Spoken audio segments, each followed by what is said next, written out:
O Catecismo em um ano.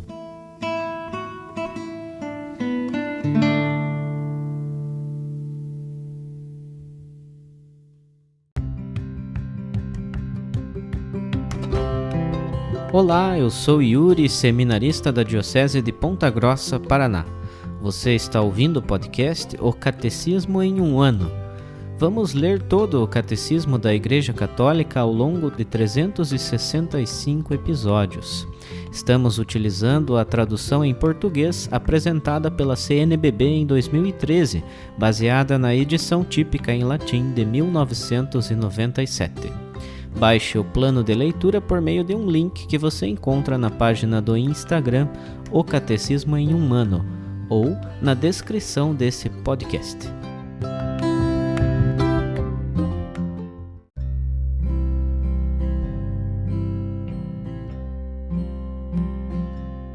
Chegamos ao dia 24 do nosso plano de leitura do Catecismo em um ano.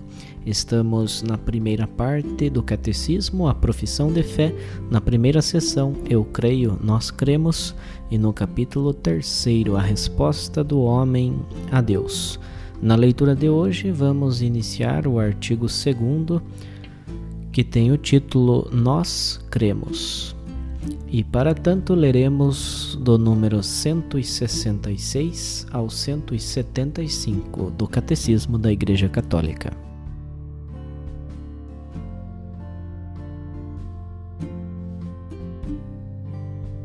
Artigo 2º. Nós cremos. A fé é um ato pessoal, a resposta livre do homem à iniciativa de Deus que se revela. Ela não é, porém, um ato isolado.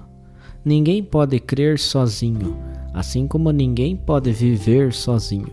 Ninguém deu a fé a si mesmo, assim como ninguém deu a vida a si mesmo. O crente recebeu a fé de outros e deve transmiti-la a outros. Nosso amor por Jesus e pelos homens nos impulsiona a falar a outros sobre nossa fé. Cada crente é como um elo na grande corrente dos crentes. Não posso crer sem ser carregado pela fé dos outros, e pela minha fé contribuo para carregar a fé dos outros. Eu creio. Esta é a fé da Igreja, professada pessoalmente por todo crente, principalmente no momento do batismo. Nós cremos. Esta é a fé da Igreja, confessada pelos bispos reunidos em concílio, ou, mais comumente, pela Assembleia Litúrgica dos Crentes. Eu creio é também a Igreja, nossa mãe, que responde a Deus com sua fé e que nos ensina a dizer: eu creio, nós cremos. Primeiro, olhai, Senhor, para a fé da vossa Igreja. É antes de tudo a Igreja que crê e que desta forma carrega, alimenta e sustenta a minha fé. É antes de tudo a Igreja que em toda parte confessa o Senhor. Te per orbem terrarum sancta confitetur ecclesia. A vós por toda a terra proclama a Santa Igreja. Assim cantamos no Te Deum. Com ela e nela também nós somos impulsionados e levados a confessar: eu creio, nós cremos. Por intermédio da Igreja recebemos a fé e a vida nova no Cristo pelo batismo. No ritual romano, o ministro do batismo pergunta ao catecúmeno: que pedes à Igreja de Deus? E a resposta: a fé. E que te dá a fé? A vida eterna. A salvação vem exclusivamente de Deus, mas por recebermos a vida de fé por meio da Igreja, ela é nossa mãe. Nós cremos na Igreja como a mãe de nosso novo nascimento, e não como se ela fosse a autora de nossa salvação. Por ser nossa mãe, a Igreja é também a educadora de nossa fé. Segundo, a linguagem da fé. Não cremos em fórmulas, mas nas realidades que elas expressam e que a fé nos permite tocar. o ato de fé do crente não para no enunciado, mas chega até a realidade enunciada. Todavia, temos acesso a essas realidades com o auxílio das formulações da fé. Estas permitem expressar e transmitir a fé, celebrá-la em comunidade, assimilá-la e vivê-la cada vez mais. A Igreja, que é a coluna e fundamento da verdade, guarda fielmente a fé, uma vez por todas, confiada aos santos. É ela que conserva a memória das palavras de Cristo. É ela que transmite de geração em geração a confissão de fé dos apóstolos, como a mãe que ensina seus filhos a falar e, por consequência, a compreender e a comunicar, a Igreja, nossa mãe, nos ensina a linguagem da fé para nos introduzir na compreensão e na vida da fé. Terceiro, uma única fé.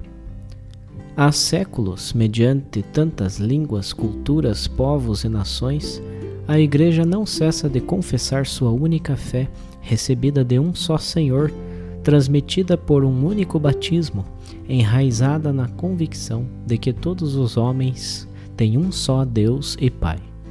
Santo Irineu de Lyon, testemunha desta fé, declara: com efeito, a Igreja, embora espalhada pelo mundo inteiro até os confins da terra, tendo recebido dos apóstolos e de seus discípulos a fé, guarda esta pregação e esta fé com cuidado, como se habitasse em uma só casa. Nelas crê de forma idêntica, como se tivesse uma só alma. Prega as verdades de fé, as ensina e transmite com voz unânime, como se possuísse uma só boca. Pois, se no mundo as línguas diferem, o conteúdo da tradição é uno e idêntico. Nem as igrejas estabelecidas na Germânia têm outra fé ou outra tradição, nem as que estão entre os iberos, nem as que estão entre os celtas, nem as do Oriente, do Egito, da Líbia, nem as que estão estabelecidas no centro do mundo. A mensagem da Igreja é, portanto, verídica e sólida, pois ela mostra ao mundo um único caminho de salvação. Esta fé que recebemos da Igreja, nós a guardamos cuidadosamente, pois sem cessar, sob a ação do Espírito de Deus, como um depósito de grande valor contido em um vaso precioso, ela rejuvenesce e faz rejuvenescer o próprio vaso que a contém.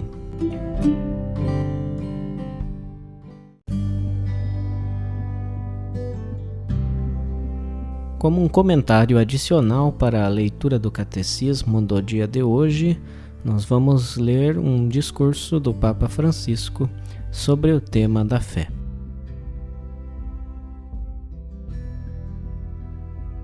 Discurso do Papa Francisco aos participantes na plenária do Pontifício Conselho para a Promoção da Nova Evangelização.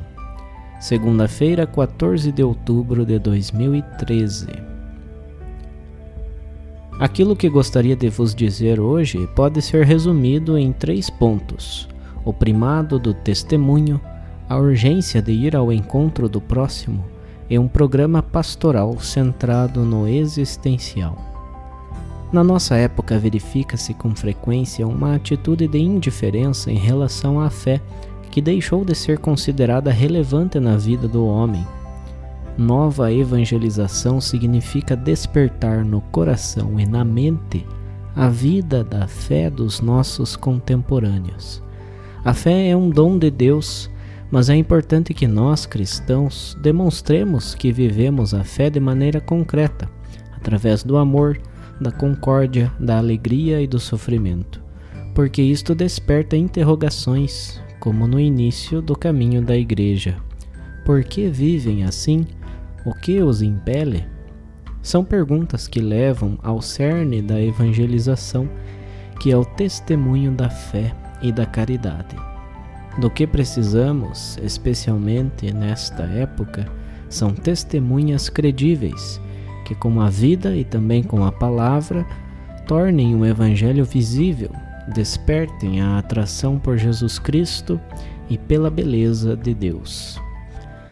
Muitas pessoas afastaram-se da igreja. É errado descarregar as culpas de um lado ou do outro. Aliás, nem é justo falar de culpas. Existem responsabilidades na história da igreja e dos seus homens, tanto em determinadas ideologias como nas pessoas individualmente. Como filhos da igreja, devemos continuar o caminho do Concílio Vaticano II, despojar-nos de coisas inúteis e prejudiciais, de falsas seguranças mundanas que pesam sobre a igreja e danificam a sua face.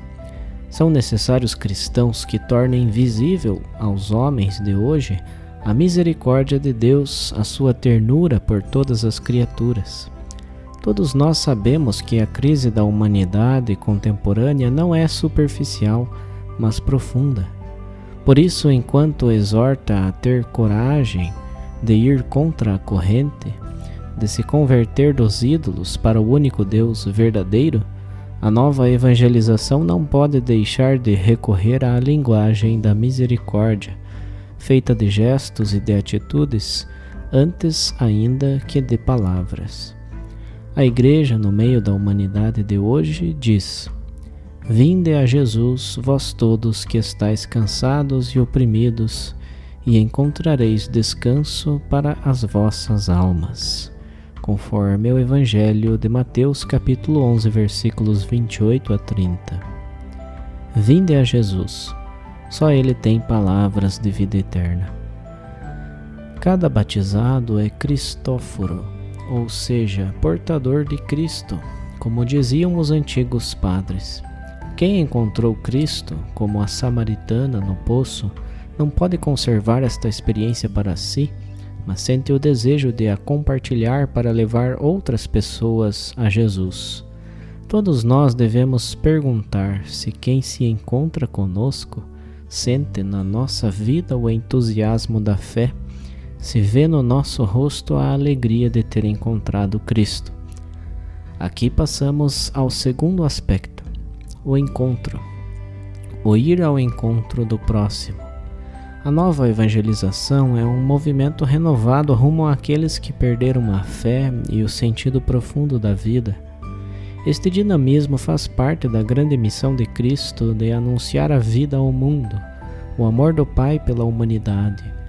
O Filho de Deus saiu da sua condição divina e veio ao nosso encontro. A Igreja encontra-se no interior deste movimento, e cada cristão é chamado a ir ao encontro do seu próximo, a dialogar com quantos não pensam como nós, com aqueles que seguem outro credo ou com quantos não têm fé.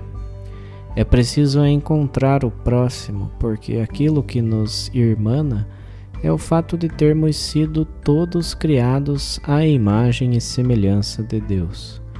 Podemos ir ao encontro de todos, sem medo e sem renunciar à nossa pertença.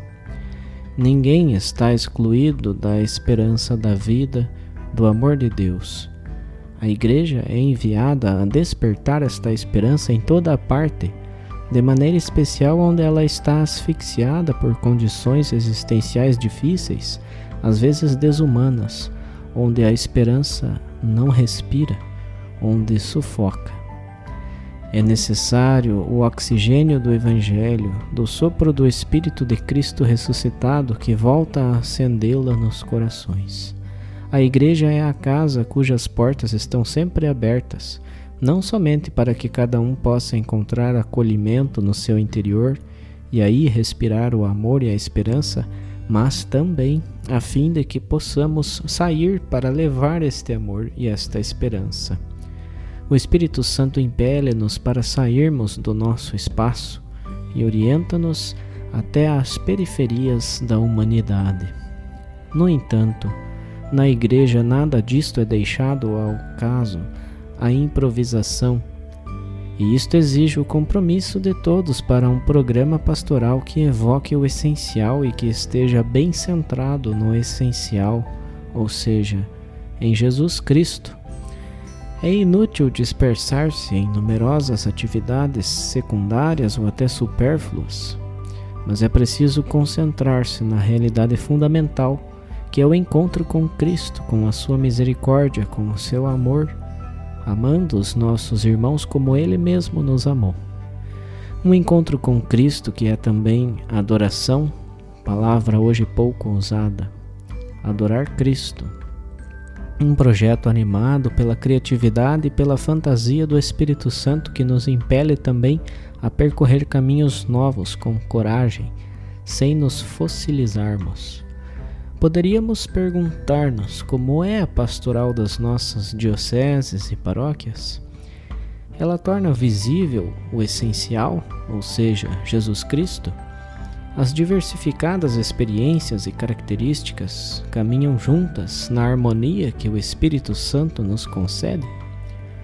Ou, ao contrário, nossa pastoral é dispersiva e fragmentária, pelo que no final cada qual caminha por sua própria conta? Neste contexto, gostaria de ressaltar a importância da catequese como momento da evangelização. Já o fez o Papa Paulo VI na encíclica Evangelii Nunciandi. A partir de então, o grande movimento catequético levou em frente uma renovação para superar a ruptura entre evangelho e cultura, bem como o analfabetismo dos nossos dias em matéria de fé. Já recordei várias vezes um acontecimento que me impressionou no meu ministério. Encontrar crianças que nem sequer sabiam fazer o sinal da cruz nas nossas cidades. O serviço que os catequistas levam a cabo é inestimável para a nova evangelização, e é importante que os pais sejam os primeiros catequistas, os primeiros educadores da fé nas respectivas famílias, como testemunho e com a palavra.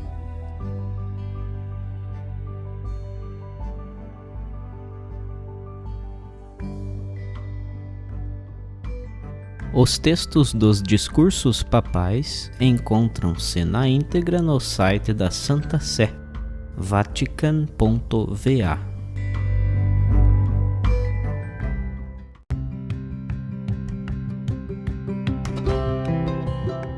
Você acaba de ouvir mais um episódio do podcast O Catecismo em um Ano.